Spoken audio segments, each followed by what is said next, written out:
Hola con todos y todas los seguidores de Legalité, Escuela de Derecho. El día de hoy, dentro de nuestras entrevistas Legalité, tenemos un invitado especial. Es el doctor Andrés Cervantes. El doctor, para dar una breve presentación, es abogado por la Universidad Espíritu Santo de Guayaquil y adicionalmente es doctor por la Universidad Pompeu Fabra de Barcelona, España. Doctor, muchísimas gracias por estar aquí presente. El día de hoy vamos a abordar un tema el cual nuestro invitado ha escrito, ha investigado, ha presentado ponencias y queremos ahondar más en este tema, en esta garantía jurisdiccional, el cual es la medidas cautelares constitucionales. Doctor, bienvenido. Agradecemos por su tiempo, por estar presente en este proyecto y sin más vamos a iniciar con las entrevistas, con la pregunta. Entonces, doctor, para usted, ¿qué son y para qué sirven las medidas cautelares constitucionales? Bienvenido. Muchas gracias, Farid, por la invitación a formar parte de este proyecto. Las medidas cautelares son unas garantías jurisdiccionales previstas en la Constitución ecuatoriana del 2008. De forma previa, en la Constitución de 1998 teníamos una acción similar, que era el amparo, que tenía una finalidad también cautelar. La idea de las medidas cautelares, como bien lo dice su nombre, es asegurar el resultado, la ejecución de una sentencia de conocimiento, una sentencia de garantía jurisdiccional principal, como puede ser una acción de protección, un habeas data, un habeas corpus, una acción de acceso a la información pública, en fin, una acción de incumplimiento. La idea de la medida cautelar es prevenir o cesar una lesión de un derecho fundamental y pueden ser pues autónomas o bien pueden ser en conjunto a un proceso de conocimiento dependiendo de las circunstancias, por supuesto. Entonces, te diría, la finalidad principal de una medida cautelar es salvaguardar los derechos fundamentales de una persona que no se encuentren tutelados por una medida cautelar que exista en el ordenamiento legal, por ejemplo, Código Orgánico General de Procesos, Código Orgánico Integral Penal, Código Orgánico Administrativo, es decir, para derechos constitucionales y pues para evitar que se produzca una violación a estos derechos o cesarla. Perfecto, doctor, muchas gracias. Y siguiendo esa línea de lo conversado, ¿cuándo se debe presentar una medida cautelar dentro de una acción de protección, por ejemplo, o en conjunto con una garantía jurisdiccional, y cuándo es autónoma? Esa es una pregunta muy interesante que ya ha sido resuelta por la Corte Constitucional del Ecuador en varias ocasiones. Básicamente hay que distinguir si la lesión al derecho constitucional o fundamental ya sucedió o no ha sucedido aún. Si la lesión aún no ha sucedido, pero existe un peligro inminente de que ocurra pronto, corresponde interponer una medida cautelar autónoma, en solitario. Sin embargo, si el daño ya ocurrió, lo que corresponde es interponer la medida cautelar en conjunto a una garantía de conocimiento, como puede ser una acción de protección. La idea es, en definitiva, no solo cesar esa lesión al derecho constitucional, sino también que el juez decida sobre si existe esa lesión y, en su caso, repararla.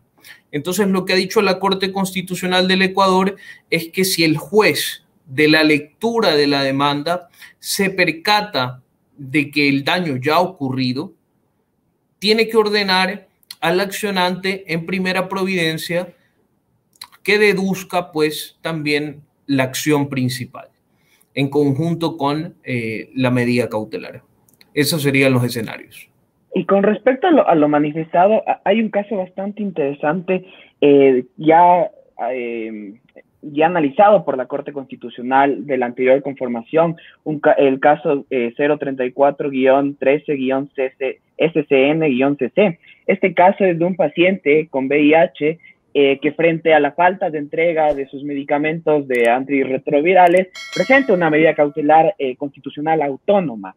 llega ante la corte y los jueces, la anterior conformación les manifiesta que esencialmente no debía ser autónoma, sino debía estar en conjunto con una garantía jurisdiccional y que el juez garantista de derechos debía cambiar de cierta forma la denominación, el trámite y hacerlo con una garantía jurisdiccional. Pero a partir de esta idea un poco podríamos considerar que se estaría inobservando también esta otra visión que usted le da a la medida cautelar, ¿no, doctor? Esta otra visión adicional de evitar y también la situación de cesar, ¿no? Cesar una vulneración. Y frente a este concepto, este criterio de la Corte, en este caso que le hago referencia, podríamos también analizar que de cierta forma ya no se estaría prestando atención a una medida cautelar autónoma cuando necesitan cesar la violación de derechos fundamentales. ¿Cuál es su opinión referente un poco a esta idea que le he planteado este caso? Bueno, en el caso concreto que comentas, tenemos que tener en cuenta cuál es el rol del juez en el Estado constitucional, que en definitiva es garantizar derechos. En el momento en el que a esta persona no se le está proveyendo de medicamentos que son básicos para que pueda mantener una vida digna, el juez se encuentra en obligación de tutelar esos derechos. Entonces, si bien el accionante pudo haber interpuesto una medida cautelar en solitario, lo que tenía que hacer el juez en primera providencia era solicitarle que deduzca una acción de protección. Pero en todo caso, la medida cautelar es procedente. La medida cautelar es totalmente procedente, solo que tiene que ir en conjunto a la acción de protección. Porque hay una idea que ha destacado mucho la Corte, y es que las medidas cautelares, como se otorgan partiendo de ciertos requisitos que son muy laxos, como la mera verosimilitud de los hechos, entonces pues hay que tener en cuenta esta cuestión y es necesario deducir una acción de protección para que además el juez pueda remediar ese daño. La idea va en el sentido de que como se otorgan con unos requisitos muy laxos, la mera verosimilitud, las medidas cautelares tienen que ser siempre temporales. Eso lo ha dicho la Corte. No deben existir, en principio, salvo casos muy, muy contados, medidas cautelares, digamos, definitivas, inamovibles. Esa no es la idea de una medida cautelar. Siempre tiene que ser temporal. Entonces, por eso mismo es que no se permite o no es lo correcto que ya estando concretizado el daño, se interponga una medida cautelar en solitario. Muchas gracias, doctor. Totalmente de acuerdo. Sigamos con otra pregunta. La Ley Orgánica de Garantías Jurisdiccionales y Control Constitucional no prevé en específico en las medidas cautelares constitucionales quién es el legitimado pasivo. ¿Cuál es su opinión con respecto a quién pudiera cumplir el rol dentro de este proceso? En el supuesto, pensemos que el juez convoque a una audiencia que no necesariamente puede pasar dentro de esta garantía jurisdiccional, pero puede ocurrir, convoca. ¿Quién debe ser el legitimado pasivo, el legitimado contradictor dentro de estas causas de garantías jurisdiccionales? Bueno, siempre hay un legitimado pasivo, que es la persona contra quien se dirige la pretensión. Independientemente de que exista una audiencia o no, siempre existe un legitimado pasivo.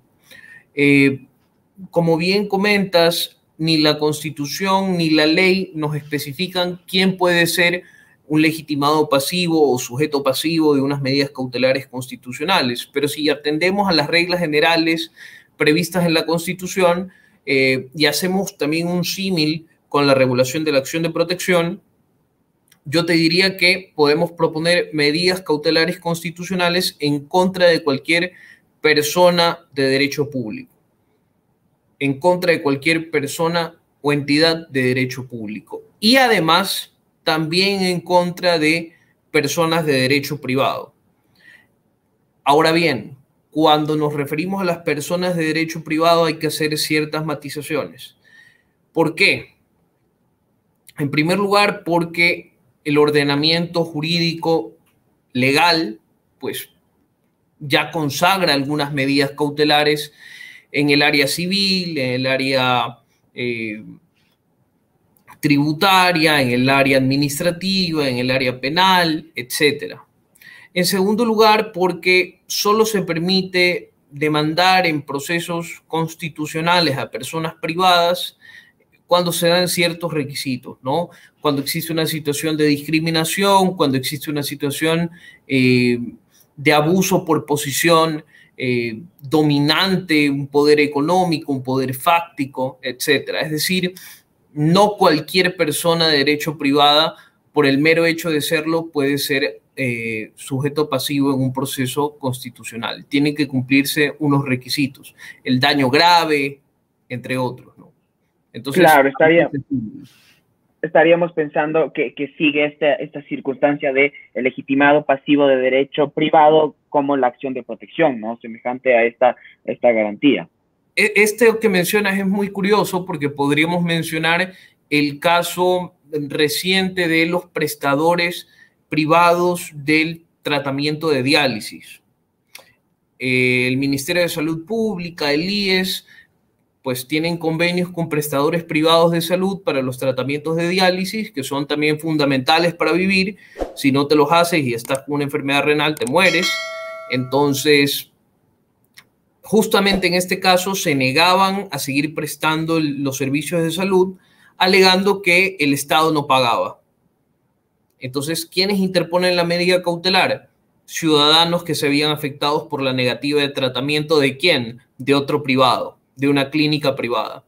Y en este caso, el juez concedió las medidas cautelares y la Corte Constitucional las ratificó, diciendo que no podían paralizar el servicio. Entonces, aquí se ve clarísimo el concepto, ¿no? Un daño grave y además privado que tiene un poder económico por la determinada situación en la que está. Correcto, doctor. Muchas gracias. Totalmente de acuerdo. Bueno, ahora hablando, iniciamos con la legitimación pasiva, hablemos también con la legitimación activa, ¿no? Y ahora, referente a la legitimación activa de los servidores públicos, del Estado, pensemos en este sentido, de la administración pública. ¿Cabe que presenten los servidores públicos y el Estado en general medidas cautelares constitucionales? ¿Tiene estas circunstancias? ¿Hay algún criterio jurisprudencial que acompañe esta idea del poder presentar de manera general o hay límites para esta presentación? ¿Cuál es su opinión, doctor? Sí, justamente con el dato de la jurisprudencia está la sentencia de Corte Constitucional 66-15-JC/19, en el que la Corte Constitucional pues hace un trabajo un poco dogmático y se complementa bien con otras sentencias, ¿no? Hay sentencias que nos dicen que principalmente el Estado no tiene derechos, sino que tiene potestades y que las garantías jurisdiccionales no se crearon para proteger al Estado, sino más bien para proteger a los ciudadanos, a las personas de los poderes públicos. Entonces, eso se complementa con la excepción de la jurisprudencia citada hace un momento, porque la Corte hace ciertas precisiones y dice que las entidades públicas pueden llegar a ser titulares, accionantes en un proceso de medidas cautelares constitucionales, pero nunca jamás alegando sus propios derechos, que no tienen, sino más bien buscando tutelar los derechos de los ciudadanos, de terceros. Entonces, en el caso que te comento, la Policía Nacional y otra entidad solicitan medidas cautelares porque les obligaban a mantener pues unos hidrocarburos que podían explotar en cualquier momento en puestos de policía que no tenían pues las condiciones necesarias para hacer de bodega, ¿no? Y con estas medidas cautelares se logra que Petroecuador y Petrocomercial sean quienes almacenen estos hidrocarburos peligrosos, ¿no? Entonces, ahí se ve muy claro que sí se puede presentar medidas cautelares por parte de entidades públicas siempre que sea para tutelar derechos de terceros, derechos de la salud, derecho a la vida, a la integridad física de la ciudadanía que se ve pues expuesta a un peligro inminente. Y la Corte también es muy clara al decir que no se puede alegar bienes jurídicos en abstracto, no se puede aludir a la seguridad jurídica, a la seguridad ciudadana, al orden público, al bien común, sino que tiene que explicarse concretamente qué derechos y de quién están en peligro. Y además no se puede utilizar las medidas cautelares para legitimar abusos, dice la Corte, ni tampoco para lograr el ejercicio normal de las competencias de la entidad pública. Es decir, no están habilitadas para presentar medidas cautelares para realizar su trabajo, sino más bien para proteger los derechos de los ciudadanos que estén en peligro. Perfecto, doctor. Totalmente de acuerdo con este criterio manifestado por su persona y ratificado por la Corte Constitucional, ¿no? Bueno, vamos hablando en relación a los requisitos materiales, ¿no? Los requisitos materiales de las medidas cautelares constitucionales. Hablamos de la verosimilitud de la petición, de la inminencia, de la gravedad. ¿Cómo debería, bajo su consideración, bajo su experticia, cómo debería ser redactado o enunciado de una forma tal que el operador de justicia, obviamente, en este acto de proposición, que va a ser posiblemente en muchos casos el único que tenga como elemento, como respaldo para poder admitir la medida cautelar o si no rechazarla, ¿cómo se debería redactar para que concurran estos tres requisitos de una manera coherente, de una manera comprensible y el operador de justicia pueda otorgar esta medida cautelar? ¿Cuál es su opinión? Primero recordemos los requisitos, ¿no? Hechos creíbles o verosimilitud, el primero. El segundo es la inminencia o la actualidad del daño. Inminencia que esté próximo a suceder o actualidad que ya está sucediendo. Y bueno, eso depende si lo propones en solitaria la medida cautelar o en conjunto con otra garantía. En tercer lugar, que el daño tiene que ser grave. ¿Qué se entiende por un daño grave? Que sea irreversible, que sea intenso, o bien que sea sistemático o repetitivo, ¿no? Tiene que ser un daño de cierta entidad. En cuarto lugar, tiene que tratarse de derechos fundamentales, derechos constitucionales o derechos humanos que están en juego, no derechos que pues nacen de una ley y que tienen una vía adecuada y eficaz para su protección cautelar, ¿ok? Y pues teniendo en cuenta estos requisitos, si tú me preguntas desde mi punto de vista dogmático, estrictamente teórico, te voy a decir lo que dice la ley. La ley dice que el juez no puede ni debe exigir principio de prueba alguno para otorgar las medidas cautelares, que basta con la mera redacción presentada por el accionante. Pero si me preguntas como un abogado en el libre ejercicio, lo que te diría es que jamás presentaría Andrés Cervantes una petición de medidas cautelares sin un principio de prueba. Es cierto que la ley no te lo exige, pero siempre es positivo acreditar en la medida de lo posible la existencia del daño y la inminencia. Entonces, en mi experiencia personal, no basta la verosimilitud de los hechos en la práctica, sino que es conveniente presentar un principio de prueba. Totalmente de acuerdo, ¿no? Si bien la ley no lo contempla esencialmente, pero hay que brindar elementos al operador de justicia para que acepte, ¿no? Y más que todo, si bien los elementos que se redactan en la demanda tienen esta presunción de verdad y todo, pero siempre va el elemento probatorio, ¿no? Y va a ser mejor otorgar un mayor respaldo, una mayor base, que sostenga los hechos que se están alegando en la demanda, en la petición, en conjunto con elementos probatorios. Totalmente de acuerdo, doctor. Te explico el razonamiento, es muy sencillo. Más cuando es una medida cautelar en conjunto con una acción de protección o cualquier otra garantía jurisdiccional de conocimiento.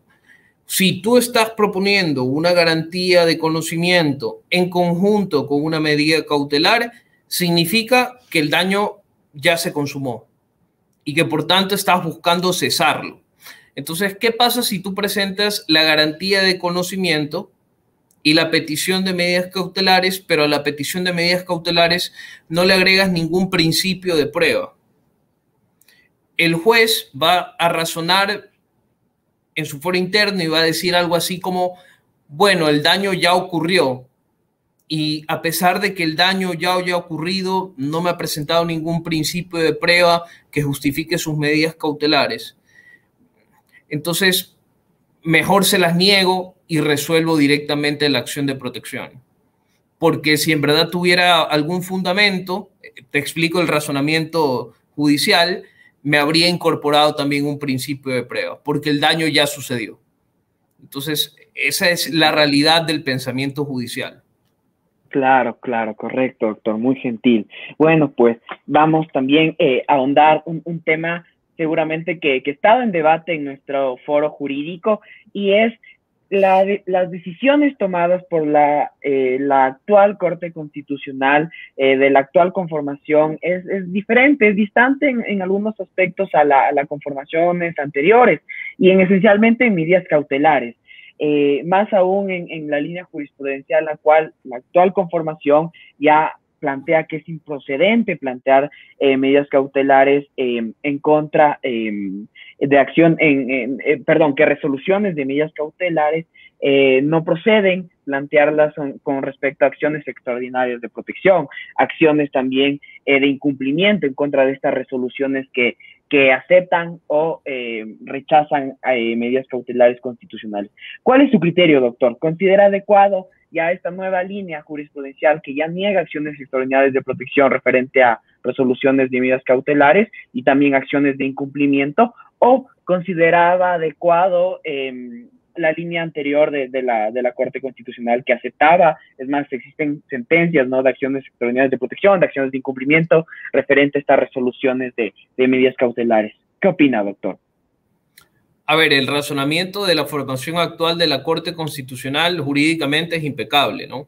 ¿Por qué? Porque la acción extraordinaria de protección procede en contra de sentencias o autos definitivos y las medidas cautelares son autos interlocutorios, pero que se caracterizan por ser temporales, por tanto no son definitivos y por tanto no son objeto de la acción extraordinaria de protección. Si me parece esto positivo en la práctica, no lo sé. El razonamiento me parece que es defendible, me parece que es correcto. Lamentablemente las medidas cautelares constitucionales se prestan en demasía para la corrupción. Entonces, esto lo decide un juez de instancia y luego se puede apelar en cualquier caso ante una sala de corte provincial del competente en razón del juez que hubiera conocido la instancia, ¿no? Y ahí se termina todo. Es cierto que la Corte Constitucional puede discrecionalmente escoger un caso de medidas cautelares constitucionales y resolverlo, y de esta forma sentar precedente. Pero sucede también que se toman muchas decisiones injustas y lamentablemente aupadas por la corrupción, porque no hay ninguna forma de poner una queja, de reclamar justicia ante el máximo órgano de justicia constitucional, que es la Corte, ¿no? Entonces me encuentro en esa paradoja. Jurídicamente el razonamiento es correcto, haberse separado de lo que decía la Corte anterior, pero lamentablemente el hecho de que esto pueda ser definitivamente decidido por una Corte provincial sin ningún tipo de revisión se presta mucho para la corrupción, ¿no? Yo he tenido casos en los que medidas cautelares se han mantenido durante 3, 4 años y son imposibles de revocar. Y bueno, pues agradecerle infinitamente y para ir concluyendo con esta entrevista con el doctor Andrés Cervantes, más que la última pregunta, le pediría un último mensaje que usted desee dar al público que le escuchará, abogados, abogadas, estudiantes de derecho, jueces, funcionarios públicos, que deseen próximamente o estén pensando dentro de su caso, dentro de su ejercicio profesional a futuro, presentar una medida cautelar constitucional. ¿Cuáles serían sus tips esenciales o cuáles serían elementos que usted recomendaría a estas personas tomar en consideración previo a presentarlo, cuando esté redactando el escrito de petición, de demanda, y cuando ya se lo presente, ¿no? Y de ser el caso exista audiencia, o de ser el caso no necesariamente, pero ¿cuáles serían sus recomendaciones como conclusión dentro de esta entrevista? Bueno, mi primera recomendación sería que sigan creyendo en el derecho, aunque a veces sea complicado con nuestro sistema de justicia, pero uno nunca puede dejar de creer en el derecho porque ese día debe dejar de ser abogado, ¿no? Respecto de los tips prácticos, diría que lo que siempre hay que tratar de hacer es brindar ese principio de prueba que la ley no nos exige. La ley dice que basta la verosimilitud para que nos den una medida cautelar constitucional. Mi consejo es siempre aporta principios de prueba. Siempre aportar principios de prueba y tratar de respaldarse en lo posible con casos seleccionados por la Corte Constitucional. Tenemos la virtud de que esta formación de la Corte Constitucional está preocupada por sentar derrotero, por sentar precedentes. Entonces, siempre podemos encontrar un precedente o algún caso que hayan resuelto que se parezca al nuestro. Y es muy bueno, pues, enseñarle al juez de que la medida cautelar que está adoptando no es infundada, sino que inclusive hay un caso análogo que ha respaldado ya la Corte Constitucional. Y esto es importante, insisto, por lo que comentábamos antes. No existen jueces especializados en derecho constitucional y lamentablemente no tienen el tiempo que desearían tampoco para permanecer permanentemente actualizados con la jurisprudencia del día a día. Entonces siempre es bueno traerla a colación, ¿no? De forma precisa y concisa, pero siempre es bueno tenerla a mano. Muchísimas gracias, doctor, por su brillante exposición referente a las medidas cautelares constitucionales en el Ecuador. Esta garantía jurisdiccional tan usada, muy poco estudiada en algunos momentos, muy poco analizada, y con usted creo que esta entrevista nos va a servir mucho a todos los que amamos y esta profesión para seguir ahondando más y estudiando más referente a esta garantía. Con esto damos por finalizado esta entrevista. Les agradecemos a todos por su gentil participación y auguramos éxitos y les esperamos en otra próxima entrevista. Muchas gracias.